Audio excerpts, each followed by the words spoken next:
Melanjutkan video sebelumnya, Tetua Tao Hai memberitahukan kepada Xuan Chen. Itu benar, Nona Luo diterima sebagai murid oleh Tetua Mohe, dari Sekte Xiao Yao belum lama ini. Kurasa Nona Yuhan ingin tahu, mengapa kamu mahir dalam seni pedang Sekte Xiao Yao, bisakah itu diajarkan oleh Nona Luo? Yuhan terlihat marah, karena ia tidak ingin kakaknya ada hubungan lagi dengan Luo Sheng Sui. Master Tao, apa hubungan Sekte Xiao Yao ini dengan Sekte Xiao Yao di Gunung Penglai? Menginjak-injak seni pedang adalah seni pedang Sekte penjaga Sekte Xiao Yao.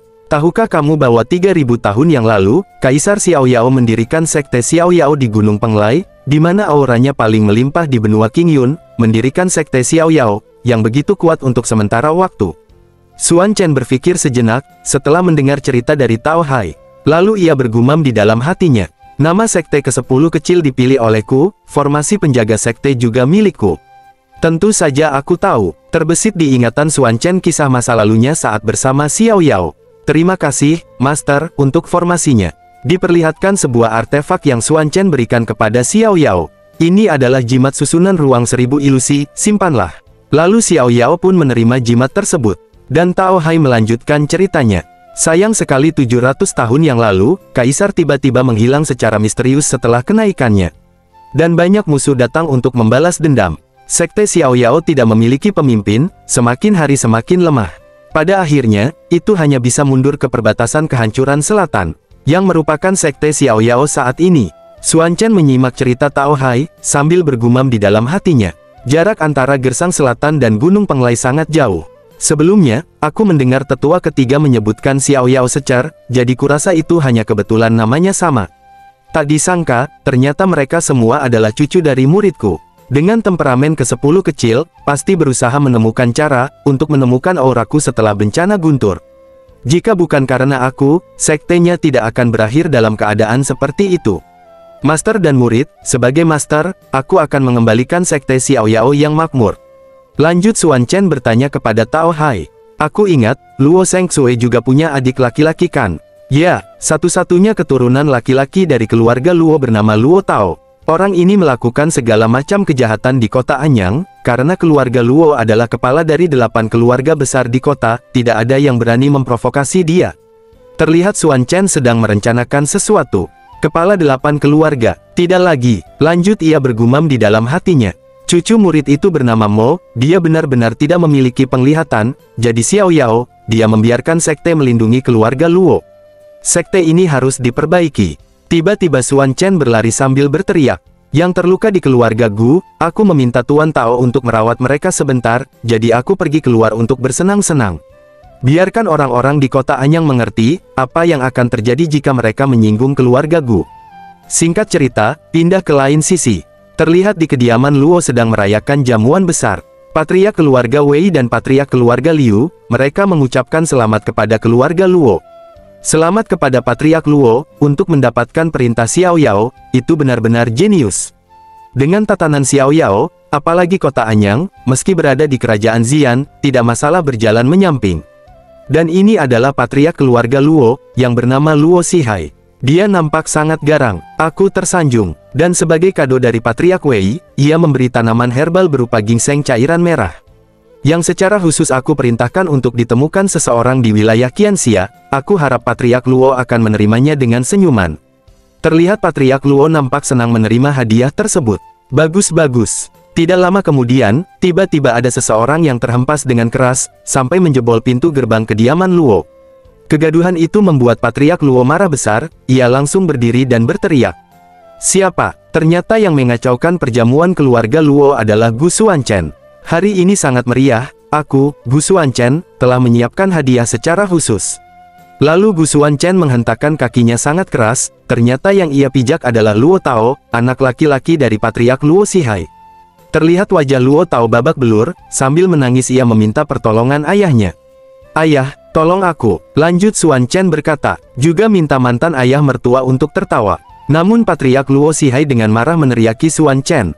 Hei Gu Xuan Chen, cepat lepaskan anakku. Lalu Patriark Wei dan Patriark Liu memperingatkan Xuan Chen.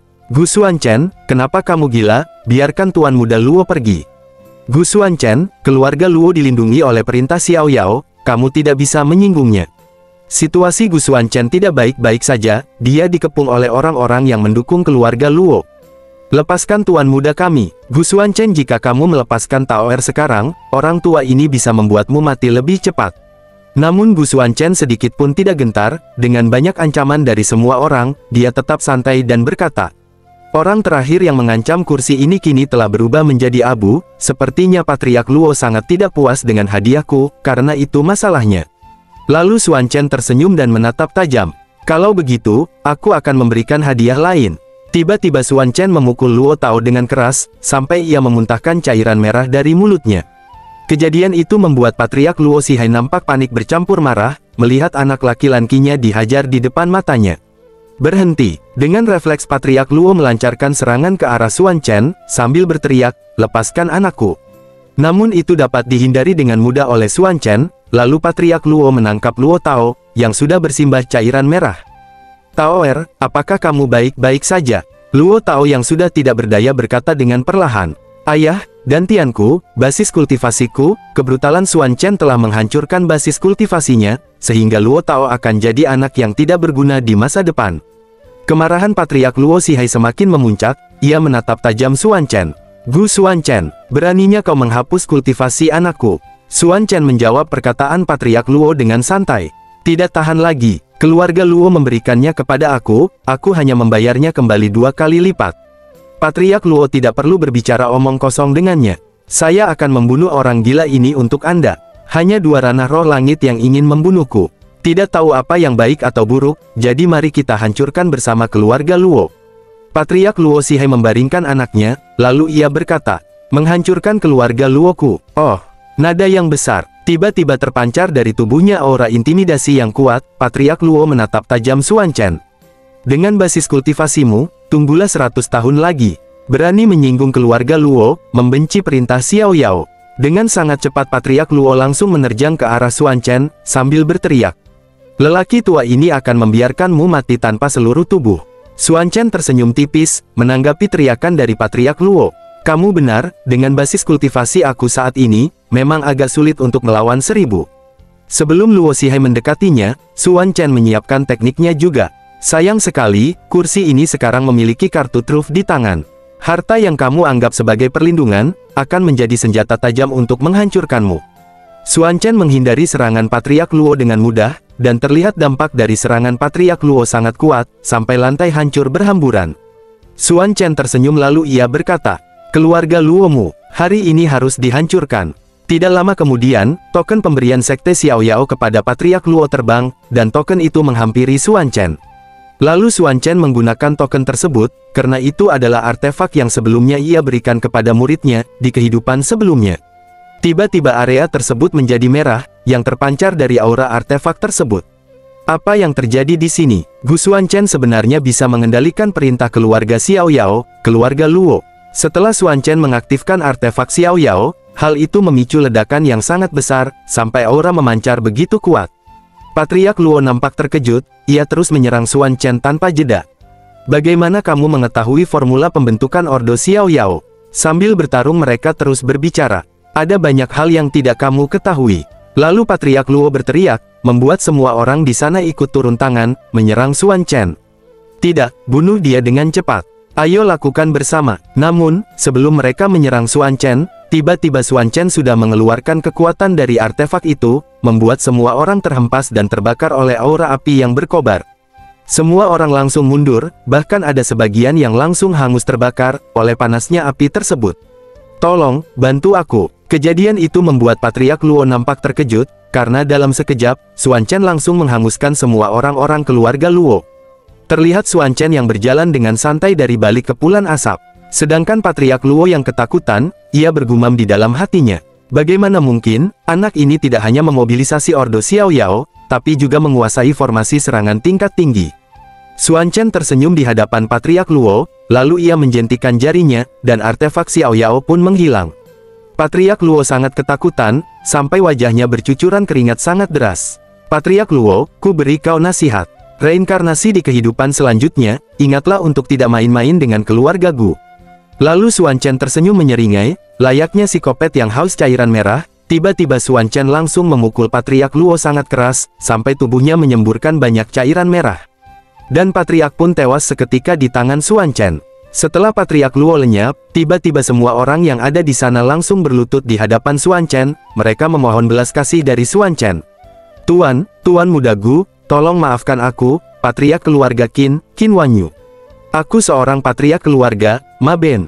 Mulai sekarang, aku ingin mengikuti jejak Patriark Gu. Sambil membersihkan tangan yang berlumuran cairan merah, Gu Xuan Chen berkata dengan tatapan tajam. Kuberi kamu waktu setengah jam, untuk mendapatkan harta keluarga Ling dan keluarga Luo, aku akan menyelamatkanmu dari kematian. Dengan serempak mereka menjawab iya. Terlihat kondisi kediaman Luo dari atas langit, nampaknya area tersebut porak-poranda, itu ulah kekacauan yang dibuat oleh Xuan Chen. Singkat cerita, Xuan Chen telah kembali ke kediamannya. Di sana sedang mengadakan rapat, dan bendahara melaporkan pendapatan dari hasil menjarah dari keluarga lain, yang Xuan Chen bantai. Patriark setelah merampok keluarga Lin dan keluarga Luo, mereka memperoleh total 70 batu roh, 62 pil tingkat kedua, 94 ramuan tingkat kedua, senjata. Orang tersebut adalah paman kedua Gu Kaiyuan. Xuan Chen mendengarkan laporan dari Gu Kaiyuan, ia sambil meminum segelas teh hangat. Lalu Tao Hai bergumam di dalam hatinya. Tuan Muda Gu berkata pergi keluar sebentar, beranikah kamu menghancurkan keluarga Luo? Tidak hanya itu, tapi juga merapikan 6 keluarga besar yang tersisa. Di masa depan, kota Anyang mungkin akan diperintah oleh keluarga Gu. Lanjut ke Gu Kaiyuan, yang meneruskan laporannya. Ada juga 8 keluarga besar, yang meminta Patriark untuk mengambil alih, membayar pajak kota Anyang. Sekarang giliran Xuan Chen yang berkata, bahaya tersembunyi dari kota Anyang telah dihilangkan, urusan kota Anyang akan diserahkan kepada paman kedua dan Yuhan untuk memutuskan. Gu Yuhan pun bertanya kepada Xuan Chen, kakak, kemana kamu pergi? Dengan tegas Xuan Chen menjawab perkataan Gu Yuhan. Sekte Xiao Yao, lanjut ia bergumam di dalam hatinya. Keluarga Luo masih memiliki ikan yang lolos dari jaring. Sampah yang bercampur di sekte sendiri, harus dibersihkan. Tiba-tiba Yuhan berteriak, ia nampak cemas. Kakak, mengapa kamu tiba-tiba pergi ke sekte Xiao Yao? Lalu Xuan Chen berkata, Yuhan, apakah kamu tahu, bahwa kamu tidak dapat berlatih seni bela diri selama bertahun-tahun, bukan karena kamu dilahirkan dengan pembuluh darah mati, tetapi karena kamu adalah benda langit yang kacau. Dan Tao Hai nampak terkejut, setelah mendengar perkataan Xuan Chen. Apa benda langit yang kacau? Menurut legenda, fisik yang paling cocok untuk kultivasi. Lalu Xuan Chen melanjutkan perkataan Tao Hai. Itu benar, penggarap dengan fisik ini jika tidak diaktifkan oleh buah primordial, salah satu dari 9 harta spiritual. Kekuatan spiritual tidak dapat mengalir melalui meridian dan tidak dapat diolah. Tetapi begitu diaktifkan, potensi bakatnya jauh melebihi para kultivator biasa. Penjelasan Xuan Chen membuat Yuhan begitu terkejut, lanjut Xuan Chen berkata, aku masih memiliki banyak hal untuk ditangani, tidak mungkin melindungi kamu sepanjang waktu. Sambil mengusap kepala adiknya, Xuan Chen berkata, kali ini aku pergi ke sekte Xiao Yao, jika aku dapat menemukan buah primordial, itu akan membantumu membuka meridian kamu sesegera mungkin, sehingga kamu dapat melindungi dirimu di masa depan. Yuhan nampak sedih mendengar perkataan Xuan Chen, lalu ia memeluk Xuan Chen sambil menangis. Kakak, kamu sangat baik padaku. Xuan Chen yang bercucuran keringat melihat tingkah laku adiknya, ia bergumam di dalam hatinya. Kapan kebiasaan memeluk orang ini akan berubah? Kemudian Xuan Chen pun beranjak pergi menuju sekte Xiao Yao, dan Tao Hai berkata sambil mengantar kepergian Xuan Chen.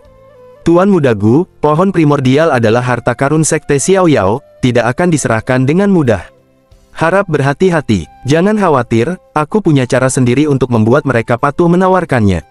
Singkat cerita, malam pun tiba. Diperlihatkan daerah pegunungan Qiandang. Terlihat langkah kaki yang sedang menyusuri area tersebut. Ternyata itu adalah Xuan Chen, yang berjalan sambil bergumam di dalam hatinya. Tidak salah lagi, fluktuasi kekuatan spiritual yang tersisa dari ribuan formasi ruang ilusi, harus ada di sini. Aku tidak menyangka, bahwa fluktuasi kekuatan spiritual dari simbol larik akan sangat berkurang, aku butuh banyak waktu. Nampak sebuah gerbang yang tertutup semak belukar, lalu Xuan Chen mengalirkan energinya ke telapak tangannya, dan menghempaskannya dengan satu tarikan nafas. Buka, tiba-tiba gerbang itu terbuka lebar-lebar, dan terlihat di sana nampak sebuah portal, lalu Xuan Chen melesat dengan cepat menuju portal tersebut. Dan ia pun memasuki ruangan dalam dimensi lain. Sepertinya ini, sekte Xiao Yao setelah ratusan tahun. Terlihat sebuah bangunan yang berada di tengah-tengah hutan. Xuan Chen memperhatikan bangunan itu sesaat, lalu ia mengerutkan keningnya, dan membayangkan kejadian di masa lalunya. Kursi ini telah membuka sungai kecil untukmu, sekte tidak perlu khawatir tentang kekurangan kekuatan spiritual di masa depan. Terlihat seekor kirin berwarna merah yang terikat rantai sedang mengamuk. Master, bisakah binatang purba mistis ini benar-benar digunakan untuk menjaga sekte? Muridnya kesulitan menahan kirin tersebut, sedangkan Xuan Chen duduk santai. Kursi ini sudah ditempati, aku tidak peduli. Pohon purba ini akan matang dan berbuah dalam 3000 tahun lagi, terima kasih Master atas perhatian Anda. Jelas memberikan konfigurasi terbaik tetapi setelah 10 kecil menghilang, hanya meringkuk di tempat seperti ini dengan mengandalkan barisan besar penjaga, sungguh sekelompok cucu murid yang tidak berguna. Tiba-tiba Xuan Chen nampak terkejut, dan ia pun tersadar dari lamunan masa lalunya. Xuan Chen turun ke daratan lalu ia memeriksa situasinya, lalu muncul seekor makhluk besar keluar dari dalam air. Makhluk roh tingkat 2, naga air. Terlihat sosok naga yang menatap tajam. Ternyata naga tersebut sedang bertarung dengan seorang perempuan, yang diperkenalkan murid sekte Xiao Yao, Mo Kuanyan. Nampaknya ia kewalahan melawan naga air. Mo Kuanyan mengaktifkan tekniknya, untuk melumpuhkan naga air. Sword Fast. Namun serangan tidak berdampak apa-apa, dan naga air pun hendak mencengkramnya. Dia pun terhempas mundur ke belakang, tidak kuat menahan serangan naga air. Tiba-tiba terdengar seseorang yang berkata dan merangkul tubuhnya. Murid sekte Xiao Yao semuanya setingkat denganmu. Mo Kuanyan nampak terkejut, setelah melihat ia yang digendong di atas udara oleh Xuan Chen. Bagaimana seni pedang trample dipraktekkan olehmu? Lalu Xuan Chen melepaskan Mo Kuanyan, dan kini Xuan Chen hendak mempraktekkan seni pedang yang sebelumnya Mo Kuanyan lakukan. Lihat ini, Xuan Chen langsung menerjang ke hadapan naga air yang sedang meraung. Lalu Xuan Chen menebaskan teknik yang serupa dengan Mo Kuanyan sebelumnya, namun efek dan dampak serangannya jauh lebih kuat dari teknik Mo Kuanyan. Terlihat Mo Kuanyan nampak terkejut, ia bergumam di dalam hatinya. Bagaimana dia bisa tahu seni bela diri sekte kami? Memandu Qi untuk kembali ke Yuan. Menggunakan Qi untuk mengendalikan angin. Menggerakkan pedang dengan kemauan. Xuan Chen dengan mudah melumpuhkan naga air dengan satu kali serangan. Lalu Xuan Chen menoleh ke arah Mo Kuanyan, dan terlihat aura yang tidak terkendali merambat keluar dari tubuh Mo Kuanyan. Xuan Chen pun nampak terkejut melihat fenomena tersebut. Oh, bakat bagus. Lanjut Xuan Chen bergumam di dalam hatinya. Di kehidupan sebelumnya karena aku tidak bisa menjangkaunya. Tahap roh aku hanya bisa mengajar murid-muridku secara langsung dan mendikte.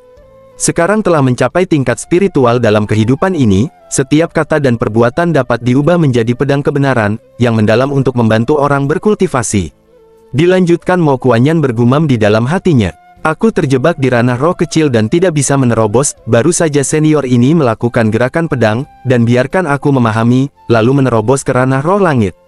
Ketua sekte dan tetua berkata, bahwa meskipun sekte Xiao Yao telah mundur ke hutan belantara selatan, masih ada beberapa pertapa di sekte tersebut, yang mundur dan berlatih keras. Begitu mereka keluar, itu akan menjadi hari ketika sekte Xiao Yao akan membangun kembali kejayaannya. Tiba-tiba Mo Kuanyan berlutut di hadapan Xuan Chen. Junior Mo Qianyan, berterima kasih atas bimbingannya senior. Lanjut ia bergumam, karena orang di depanku mengetahui seni pedang sekte penjaga dari sekte kita, dia pasti adalah pembangkit tenaga pertapa dari sekte Xiao Yao kita. Lalu Xuan Chen berkata kepada Mo Kuanyan, aku bertanya kepadamu, apakah sekte kita menerima seorang murid, yang bernama Luo Shengsue baru-baru ini? Di mana dia sekarang? Maksud Anda tetua Luo kan? Dengan ceria Mo Kuanyan menjelaskan. Setelah sesepuh Luo bergabung dengan sekte, master sekte dan beberapa tetua bekerja sama, untuk membuka tanah terberkati primordial, untuk membantunya berlatih. Lanjut Mo Kuanyan bergumam di dalam hatinya. Itu benar, pertapa senior ini pasti terbangun tiba-tiba untuk tetua Luo, murid yang dipilih sendiri oleh patriark pendiri. Lanjut Xuan Chen berkata perlahan, Luo Shengsue benar-benar menjadi penatua begitu dia mulai pergi ke tanah terberkati purba. Lanjut Xuan Chen bertanya, berapa banyak orang di sekte luar sekarang? Mo Kuanyan pun menjelaskan, masing-masing dari 7 puncak gayung besar, memiliki seorang tetua yang duduk sebagai penanggung jawab. Dan ada lebih dari 100 murid resmi, yang menangani urusan sehari-hari termasuk saya. Lanjut Xuan Chen berkata, kecuali para tetua yang menjaga 7 puncak, panggil murid-murid lainnya bersama, dengan penjaga gunung ke puncak Lingyuan. Mo Kuanyan pun mengiyakan perintah Xuan Chen, lalu ia bergumam di dalam hatinya.